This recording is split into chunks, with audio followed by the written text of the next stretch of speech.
Good morning, class 8. Today we will continue our chapter 6, combustion and flame. इसमें हमने पहले क्या पढ़ा था, कैंडल के बारे में पढ़ा कि कैंडल को जलने के लिए ऑक्सीजन की कंपलसरी होती है. अब आइए देखते हैं next activity 6.3. Place a piece of a burning wood और इसमें क्या करना है आपको, चारकोल का आयरन प्लेट या तवे पे रखना है और उसको क्या करना है, cover glass jar on a tumbler और ट्रांसपेरेंट प्लास्टिक जार को कवर कर देना है. उसको कि एक बर्निंग वुड या चारकोल लेना, उसको एक तवे पे रख दो और फिर उसको प्लास्टिक जार से या किसी ग्लास जार से बंद कर दो. आप क्या देखोगे, वो जो बर्निंग जो हो रहा है, जल रहा है, वो धीरे धीरे करके स्टॉप हो जाएगा. क्यों? क्योंकि सब जलने के लिए उसको क्या चाहिए, ऑक्सीजन चाहिए. अब ऑक्सीजन तो उसको मिल नहीं रही है. During extreme heat of summer at some places dry glass catches fire. अब देखो कि ड्राई ग्रास जो होती है वो आग जल जाती है. From the grass it spreads to trees.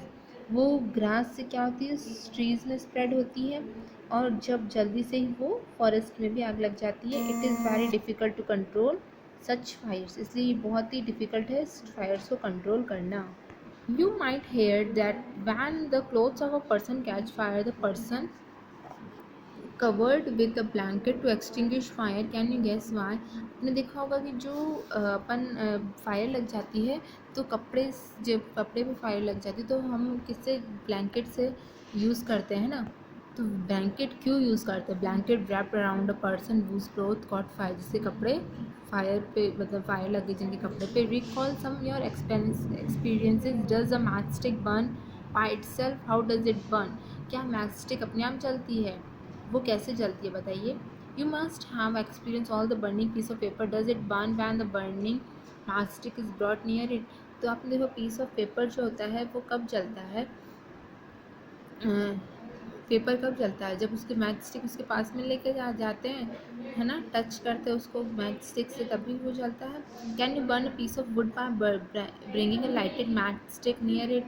क्या आप एक लकड़ी को, piece of wood, match stick से जला सकते हो?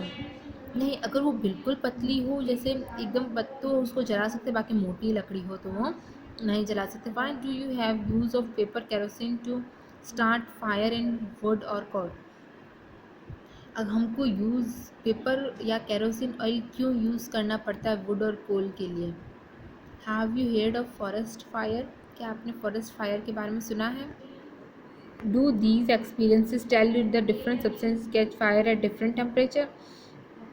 आपने देखा कि डिफरेंट सब्सटेंसेस जो होते हैं वो जल्दी फायर को कैच कर देते हैं अलग अलग टेम्परेचर पे. The lowest temperature at which a substance catches a fire is called its ignition temperature. एक कम से कम टेम्परेचर जहाँ पे सब्सटेंस होता है वो जल्दी कैच फायर कर देता है, उसको क्या बोलते हैं, ignition temperature. Can you tell now the why a matchstick does not catch fire on its own at low temperature? आपने देखा होगा कि मैचस्टिक होती है अपने आप फायर नहीं होती टेम्परेचर, जब उसका रूम का मतलब रूम टेम्परेचर हो तब अपने आप नहीं होती है ना.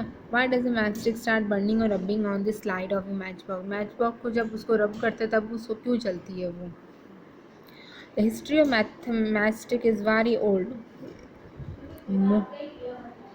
More than 5,000 years ago, small pieces of pine wood dipped in sulfur were used as matchstick in ancient Egypt. The modern safety match was developed only about 200 years ago. देखिए, हाँ, हिस्ट्री ऑफ मैचस्टिक में ये बताया गया कि ना जो 5,000 years ago एक स्मॉल पीस होता था पाइन वुड का, जो कि सल्फ़र के अंदर डुबाया जाता था. एंशियंट इजिप्ट में ये किया. फिर उसके बाद 200 ईयर्स अगो जब बना, ये बताया गया कि मैचस्टिक जो होते हैं वो एकदम सेफली यूज़ किया जाता है अब. A mixture of antimony, trisulfide, potassium chlorate and white phosphorus with some glue and starch as supplied on the head of a matchstick made of suitable wood. ये suitable wood से बनी wood से बनी हुई होती है, अच्छे wood से, जो कि इसमें एंटीमनी, ट्राइसल्फेट, ऊपर क्या होता है, पोटेशियम क्लोरेट, और वाइट फॉस्फोरस होता है ग्लू के साथ और स्टार्च के साथ. One stuck against a rough surface. जब रफ सरफेस से स्टक होते हैं तो फॉस्फोरस जो होता है जलता है due to the heat of friction. Heat of friction की वजह से this start the combustion of a match. इससे क्या होता है, मैच का जलता है। However white phosphorus prove to be dangerous both for the workers involve in the manufacturing of match stick and for the users. जो माचिस की तीलियाँ वगैरह जो बनाते हैं, ये क्या करते हैं, ये बहुत ही डेंजरस होता है। इसमें वाइट फॉस्फोरस यूज़ होता है जो बनाते हैं और उनके यूज़र्स के लिए भी। These days, the head of the safety match contain antimony sulfide and potassium chloride।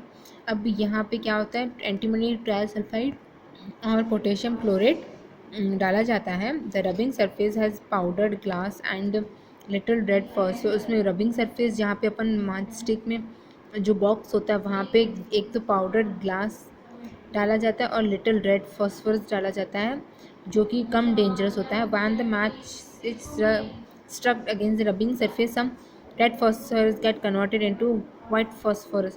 तो रेड phosphorus जो होता है वाइट phosphorus को कन्वर्ट होता है, तो इसलिए वो इमीडिएट रिएक्ट करता है पोटेशियम क्लोराइड से मैच स्टिक के हेड, जो कि मैच स्टिक के हेड में होता है, ताकि उससे एक हीट प्रोड्यूस हो सके जो कि इग्निशियंट एंटीमनी सल्फेट, जो कि एंटीमनी ट्राई सल्फेट को जलाए और वो इग्निशिएट में थोड़ी चिंगारी लगे और वो कंबशन में स्टार्ट हो जाए।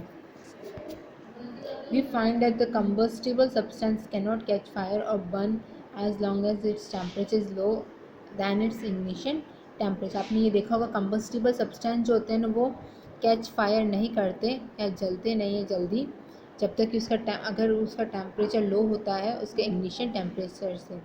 Have you ever seen the cooking oil catching fire when a frying pan is kept for a long on a burning stove? आपने देखा होगा जो कुकिंग ऑयल होता है ना वो जो जल्दी आग जला लेता है, जब फ्राइंग पैन जो होता है बहुत टाइम के लिए स्टोव में रखा जाता है। आपने देखा होगा जो आप एक कुछ भी तवा ले लीजिए, उसके ऊपर ऑयल डालिए, उसके कुछ बहुत देर बाद जब वो ज़्यादा गर्म हो जाएगा तो फिर वो कैच फायर ईजिली कर लेगा। But if kerosene oil is heated a little, अगर कैरोसिन ऑयल जो होता है वो थोड़ी देर के लिए होता है, थोड़ी देर के लिए होता है हीट, तो वो जल्दी कैच फायर कर लेता है। But if would is heated a little it would still not catch fire. But अगर वुड को थोड़ी देर के लिए जलाए तो वो जल्दी कैच फायर नहीं करेगा। Does it mean that ignition temperature of kerosene oil is lower than that of would. तो क्या इसका मतलब ये है कि इग्निशन टेम्परेचर जो होता है कैरोसिन ऑयल का वो लो है वुड से, हो सकता है तभी तो वो नहीं चला। Does it mean that we need take special care in storing kerosene oil. तो इसलिए हमको स्पेशल केयर रखना चाहिए कैरोसिन ऑयल के लिए। हाँ, बहुत ही स्पेशल केयर होना चाहिए। अगर आप उसको किसी बॉटल में कैरोसिन ऑयल पड़ा है, ठीक है, तो वो अगर उसको हमने नहीं किया ध्यान से तो यूज़, अगर उसको गैस वगैरह के पास में लेके गए तो वो कैच फायर कर लेगा। ऐसा कोई भी एक्सपेरिमेंट ना करे कैरोसिन ऑयल से जिससे आपको हार्म हो। The following activity shows that the essential for substance to reach ignition temperature to burn. The following activity देखिए क्या करना है, जो ये next be careful while handling a burner candle. आपको ये बर्नर कैंडल को एकदम easy. 2 paper cups of 5 folding sheet of paper, pour about 50 ml of water in the cups, heat both the cups separately with the candle। अब दोनों को क्या करना है, 2 पेपर कप लेने हैं, ओके, फिर उसको शीट फोल्डिंग पेपर से बनाना है आपको ग्लास। उसमें 50 ml वाटर डालना है किसी एक कप में और फिर इसको जलाना है आपको separately. What happens to empty paper cups? What happens to your paper? What does water in this cup become hot? देखिए ये तो जलना स्टार्ट हो जाएगा। एक तो क्या होगा, वो थोड़ा सा गर्म होगा और दूसरा जो होगा पेपर कप वो जलना स्टार्ट हो जाएगा। क्यों? क्योंकि उसके अंदर तो वाटर है और उसके अंदर वाटर नहीं है। नेक्स्ट जो वो नेक्स्ट क्लास में करेंगे।